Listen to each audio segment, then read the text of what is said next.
ত্রয়োদশ জাতীয় সংসদ নির্বাচনে সারা বাংলাদেশের ন্যায় শরীয়তপুরের 3টি আসনেই জমে উঠেছে প্রচার প্রচারণা। আর আমার ক্যামেরার সামনে রয়েছে বিএনপি সমর্থিত একটি জনসভা, যেই জনসভাটি শরীয়তপুর 3 আসনের ডামুড্ডা, বেদরগঞ্জ, গোসাইরহাট থেকে যিনি প্রতিদ্বন্দ্বী করছেন ধানের শীষের মনোনীত প্রার্থী, তার একটি জনসভা, তার নির্বাচনী প্রচার প্রচারণা আমরা দেখেছি। এখানে উপজেলার যে বিভিন্ন ইউনিয়ন, হাট বাজার, অলিগলি, পাড়া মহল্লাগুলোতে তিনি প্রচার প্রচারণায় ব্যস্ত সময় পার করছে।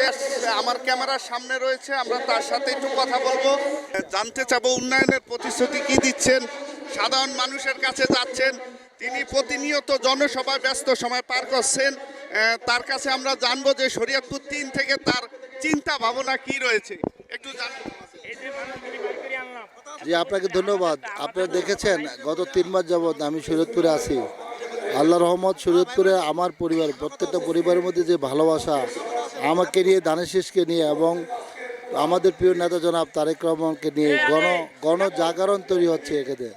সে আর আমার পরিবারের আসলে বিভিন্ন রকমের আমাদেরকে শরীয়তপুরের বলা হয় এখনও অবহেলিত, কারণ এখন গত 17 বছরে আমাদের এলাকায় ওইভাবে কোনো উন্নয়নমূলক কাজ হয় নাই।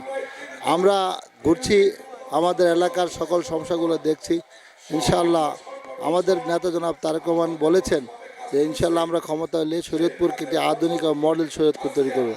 সেই কথাগুলো আমরা সবাইকে বলছি আর কি। ধন্যবাদ আপনাদের।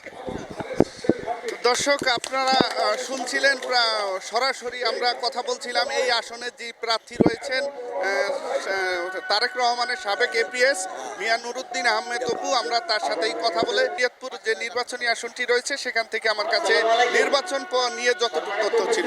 ধন্যবাদ।